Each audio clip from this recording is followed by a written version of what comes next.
Olá, crianças, sejam bem-vindos à nossa aula de História. Como estão vocês? Espero que estejam todos bem. Crianças, hoje nós iremos dar início a um dos temas mais relevantes, um dos temas mais importantes para que a gente possa entender o nosso cenário político, tanto na nossa disciplina de História, agora para o 5º ano, como futuramente até a compreensão da política atual. Nós vamos começar a estudar um período que mudou completamente a concepção dos brasileiros em relação a como deveria ser a política, a como deveriam ser os políticos, moldou o caráter de pelo menos 3 ou 4 gerações e continua ainda muito vivo, causando muita discussão, muitos debates em relação à personalidade de um homem. E que homem foi esse? Esse homem foi Getúlio Vargas. E hoje nós vamos dar início à Era Vargas e o Estado Novo, que apesar do nome foi uma das coisas mais antigas, mais retrógradas, mais atrasadas que nós tivemos na história do nosso país.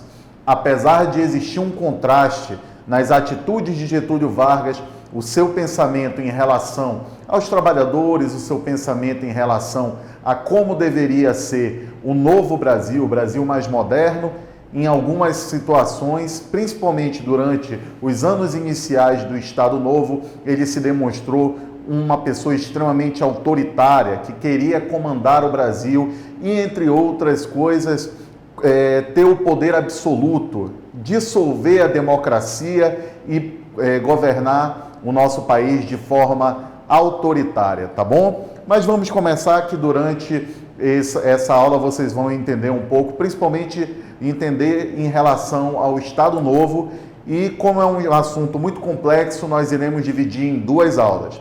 Hoje nós iremos nos fixar no primeiro período do governo de Getúlio Vargas, desde o golpe de 1930 até o final da primeira passagem de Getúlio Vargas pelo poder, no momento em que ele deu início ao Estado Novo, fechou o Congresso e se tornou realmente a ditadura que nós temos, a ciência que hoje é, tá bom?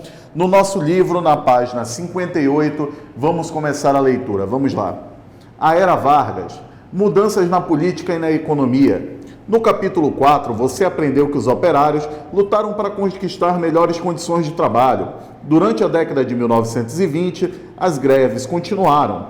Outros grupos também estavam descontentes com a política, entre eles os cafeicultores, alguns militares e os artistas. Nas eleições de 1929, o candidato Júlio Prestes venceu o gaúcho Getúlio Vargas.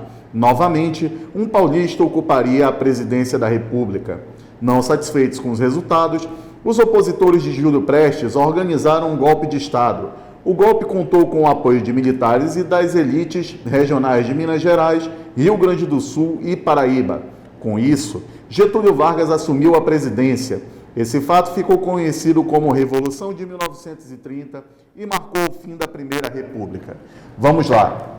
Primeiro, para a gente começar a entender esse contexto, como foi que aconteceu a Revolução de 1930.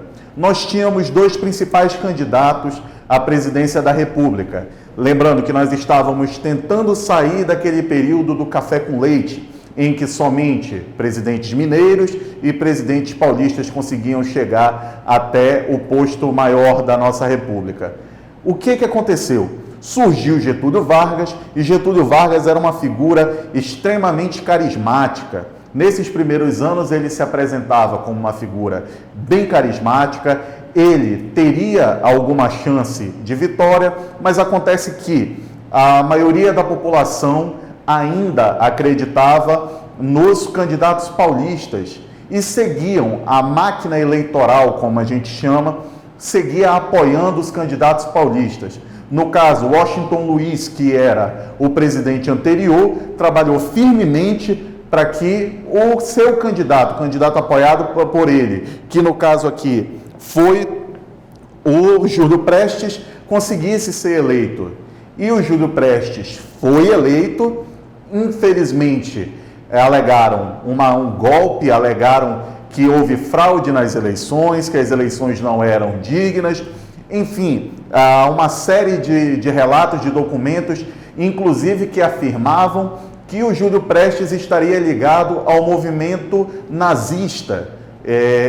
Esse foi um dos motivos alegados para que houvesse esse golpe militar, e através desse golpe militar, quem foi que conseguiu chegar ao poder? Getúlio Vargas, juntamente com mais os militares e a elite que estava apoiando esse golpe, tá bom? Mas a partir de 1930 nós já tínhamos a presença de Getúlio Vargas no poder através desse golpe militar. E esse golpe, essa revolução, ficou conhecida como Revolução de 1930. Vargas formou um primeiro governo provisório com o poder centralizado nas mãos do presidente. Para que os poderes fossem divididos, era necessária uma nova Constituição. Em 1932, os paulistas iniciaram uma revolta que ficou conhecida como Revolução Constitucionalista, exigindo uma nova Assembleia Constituinte. Durante 3 meses, os paulistas guerrearam contra tropas que apoiavam o governo. O movimento dos paulistas foi derrotado, mas conseguiu mudanças importantes. A partir de 1932, o voto passou a ser secreto e obrigatório para maiores de 18 anos e também para as mulheres. Em 1934, uma nova Constituição foi promulgada. Em 1937, quando novas eleições se aproximavam, Vargas deu outro golpe. Ele anunciou uma Constituição que lhe dava mais poderes e tirava a autonomia dos estados. O chamado Estado Novo, instituído por meio desse golpe, durou de 1937 a 1945. Nesse período, houve censura a jornais, revistas e rádios. As greves foram proibidas e os opositores do governo perseguidos, presos ou mortos. Agora vamos lá começar a entender como foi esse primeiro período da junta militar. A população revoltada exigia que o presidente convocasse uma Assembleia Constituinte para formular uma nova Constituição, considerando que a Constituição antiga já era ultrapassada, que não atendia mais às necessidades da população, e vendo no poder de Getúlio Vargas, na chegada de Getúlio ao poder, uma oportunidade de renovar a Carta Magna brasileira. Então, o que aconteceu? O Getúlio Vargas, após muita pressão, principalmente dos paulistas, inclusive houve uma grande batalha no estado de São Paulo, em que 634 pessoas ligadas a movimentos revolucionários, movimentos que pediam uma nova Constituição, foram mortas, e também mais de 1.000 pessoas ligadas ao governo, mais de 1.000 soldados ligados a Getúlio Vargas morreram nesse combate, e já não conseguindo sustentar a situação, Getúlio se viu forçado a convocar essa Assembleia Constituinte, e a partir daí foi promulgada uma nova Constituição. Só que essa Constituição, ao mesmo tempo que cedia alguns direitos a mais para a população, também cedia muito mais direitos ao presidente da República. Ele começava a se tornar o ditador do Estado Novo. Getúlio começava a entender que, através da democracia, ele não conseguiria se perpetuar no poder, que era o desejo de Getúlio Vargas. Getúlio, desde o início, queria chegar ao poder e desejava permanecer. Se as intenções dele, ao chegar no poder, eram boas ou eram ruins, aí são outros 500, aí é uma outra história. Mas o desejo de Getúlio era chegar até o poder e lá permanecer pelo máximo de tempo que conseguisse. Tanto é que lá na frente a gente vai ver como foi que ele saiu do poder. Então vamos lá, analisando essa primeira parte, nós podemos entender a primeira face de Getúlio Vargas, que foi um revolucionário desde o começo, que buscava direitos para a população, mas também começava a se demonstrar extremamente autoritário. E essa primeira Constituição, que foi promulgada em 1934, durou apenas 3 anos. Em 1937, ela caiu por terra, porque Getúlio, em um discurso, acabou fechando o Congresso, convocando a população, convocando a imprensa e informando que, a partir daquele momento, o governo já não era mais um governo democrático. Segundo as suas próprias palavras, a democracia precisava ser derrubada e, através do governo autoritário, de um governo centralizado e estadista, um governo que tornasse a sua atenção apenas para os desejos nacionais, apenas para o Brasil iria avançar. Vamos observar agora aqui, crianças, no nosso primeiro slide, nós temos aqui um mapa mental para que a gente possa entender essa chegada de Getúlio Vargas ao poder. Vamos lá observando como Vargas subiu ao poder. A subida de Vargas aconteceu após a Revolução de 1930, destituiu Washington Luiz e impediu a posse de Júlio Prestes. Aquilo que eu falei para vocês, Washington Luiz estava no poder e fez com que a máquina eleitoral trabalhasse a favor de Júlio Prestes, que acabou sendo eleito, mas não assumiu o poder, derrubado por um golpe que foi nomeado por si próprio como Aliança Liberal. E ela foi apoiada pelas dissidências oligárquicas, ou seja, aquelas pessoas que não concordavam com o governo, e o movimento tenentista. Quem eram esses tenentes? Eram oficiais de baixa patente do Exército, das Forças Armadas, que não viam seus interesses atendidos pelos maiores cargos das Forças Armadas. Eles eram muito inquietos politicamente, desejavam melhores condições para si, inclusive a participação do Brasil em determinados confrontos, que mais à frente nós iremos falar sobre isso. E a partir daí nós vamos ver a política trabalhista de Getúlio Vargas, a criação do Ministério do Trabalho, a concessão de direitos, os sindicatos sob controle do governo e a perseguição aos movimentos trabalhistas, ok? Depois a gente volta aqui no nosso mapa mental, mas a chegada de Vargas se deu dessa maneira, tá bom? Vamos agora seguindo em frente. Aqui nós temos um exemplo de como a gente pode enxergar a figura de Getúlio Vargas. Crianças, observem, nós vamos voltar a essa imagem algumas vezes durante essas duas aulas, mas observem bem, aqui é a figura de Getúlio Vargas no período de 1930 até o período de 1937. Por que ele está com esse fardamento? Porque o Getúlio Vargas estava ligado profundamente aos militares e recebia esse apoio. Getúlio era visto como o líder do movimento tenentista, era o líder do movimento liberal, que se consideravam liberais, tá bom? E desejavam chegar ao poder. Mais à frente nós estudaremos aqui, falaremos sobre o Getúlio que voltou ao poder. Mas durante o Estado Novo, a imagem que nós temos de Getúlio é tanto essa daqui, dele fardado, quanto a do Getúlio nacionalista, extremamente nacionalista. O Getúlio que falava que tudo para o Brasil, tudo para os trabalhadores brasileiros, que buscava mais direitos para os trabalhadores, mas em compensação negava a participação da grande maioria nas suas decisões. Getúlio acabou, durante o Estado Novo, se mostrando um ditador. Agora, na página 59 do nosso livro, acompanhem. O crescimento da indústria. Por causa de uma grande crise econômica mundial, ocorrida no final da década de 1920, a cafeicultura tinha sofrido prejuízos, mas continuava sendo a principal fonte de riqueza do Brasil. A partir de 1938, porém, a produção industrial incentivada pelo governo Vargas tornou-se maior que a produção agrícola.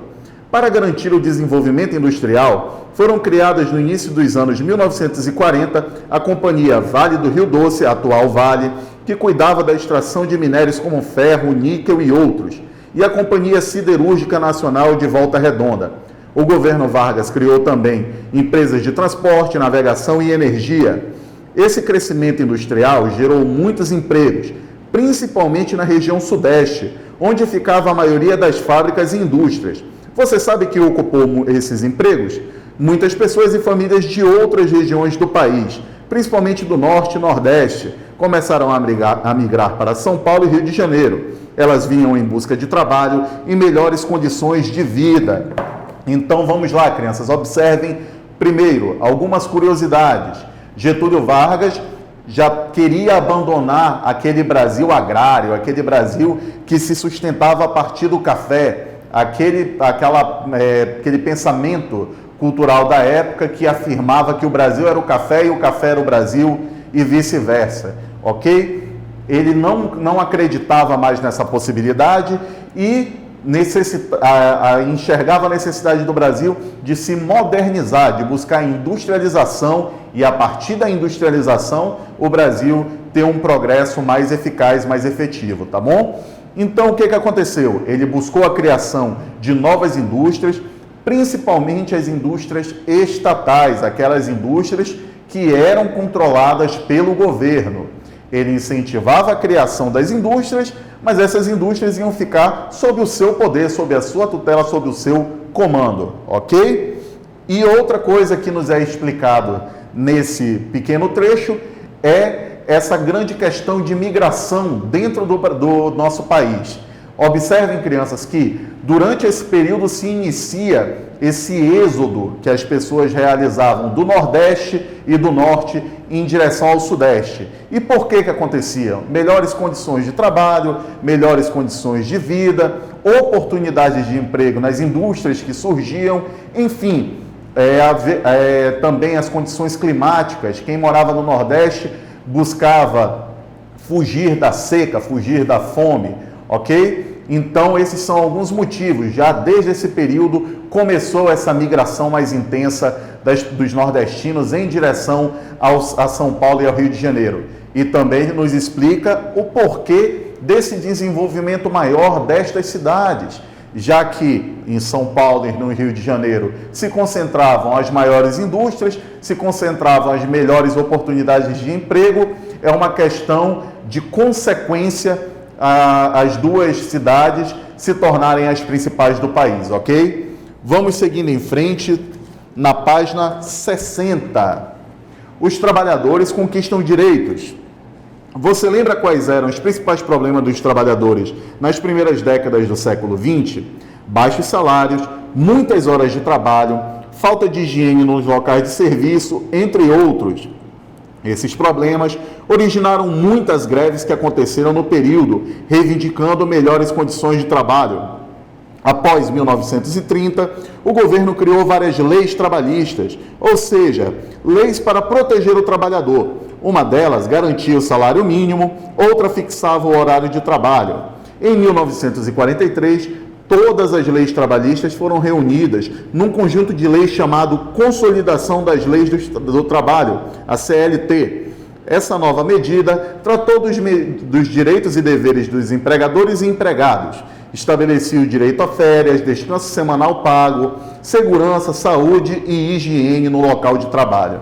Agora vamos lá começar a esmiuçar essa questão trabalhista.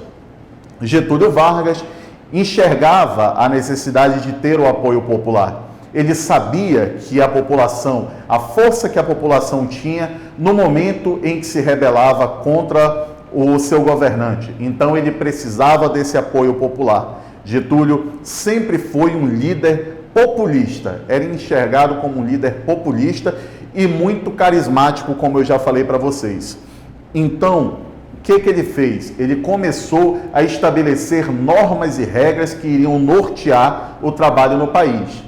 Anteriormente, nós vimos que as jornadas de trabalho eram muito longas, as condições de trabalho eram insalubres, não existia higiene no local de trabalho, as pessoas não tinham um salário mínimo fixo, a sua remuneração, o seu pagamento ia ser de acordo com o empregador, com o desejo do empregador, ou com a possível negociação que fosse feita com ele. Mas como não existiam regras, sempre quem levava vantagem era o empregador. E larga vantagem, não era pouca vantagem.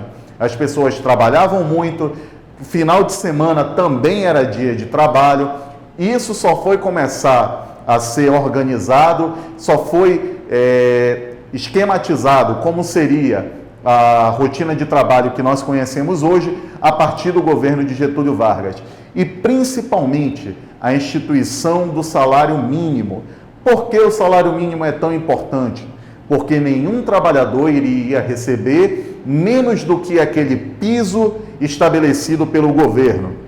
Não se podia receber menos do que o salário mínimo estabelecia na CLT, ok? Essa foi uma evolução muito grande para os trabalhadores, foi um benefício muito bom conquistado pelos trabalhadores através de Getúlio Vargas. Vamos lá. A carteira de trabalho foi criada em 1932 com o nome de carteira profissional. Esse documento registra a vida profissional do trabalhador, as empresas onde trabalhou, os salários que recebeu, entre outras informações. Antes de 1932, os empregadores faziam registro dos trabalhadores apenas nos livros da empresa. Hoje, a carteira de trabalho não só documenta a vida profissional do trabalhador, mas dá ao trabalhador acesso aos direitos importantes, como o seguro-desemprego e o Fundo de Garantia por Tempo de Serviço, o FGTS. Os direitos trabalhistas instituídos por Vargas foram garantidos aos trabalhadores das cidades. No entanto, a maioria da população vivia no campo, onde continuava sem boas condições de trabalho. Como vimos, as leis trabalhistas foram resultado de longo tempo de luta dos trabalhadores. Durante o Estado Novo, porém, Vargas procurou controlar as atividades dos sindicatos e proibir as greves de trabalhadores, fazendo parecer que as leis trabalhistas eram um presente dele aos empregados. O presidente tornou-se a figura central nas comemorações do dia 1º de maio, o Dia do Trabalho. Então, crianças, nós podemos observar o quão Getúlio Vargas era inteligente e o quanto ele sabia manipular as informações, além do fato de ele controlar a imprensa, todos os órgãos de imprensa, no caso, as rádios e os jornais, naquele período, todos falavam a seu respeito e recebiam incentivos para que falassem bem dele. Ele conseguia transformar algo que era manipular os trabalhadores e fazer com que eles enxergassem esses benefícios como presentes para os trabalhadores. Mas não, simplesmente ele estava tendo o controle dos sindicatos e, a partir desse controle sindical, ele poderia governar de uma forma muito mais abrangente, poderia atingir muito mais níveis da sociedade de forma pacífica e, apesar do viés autoritário, mascarado de uma forma democrática, mascarado de uma forma benéfica, tá bom?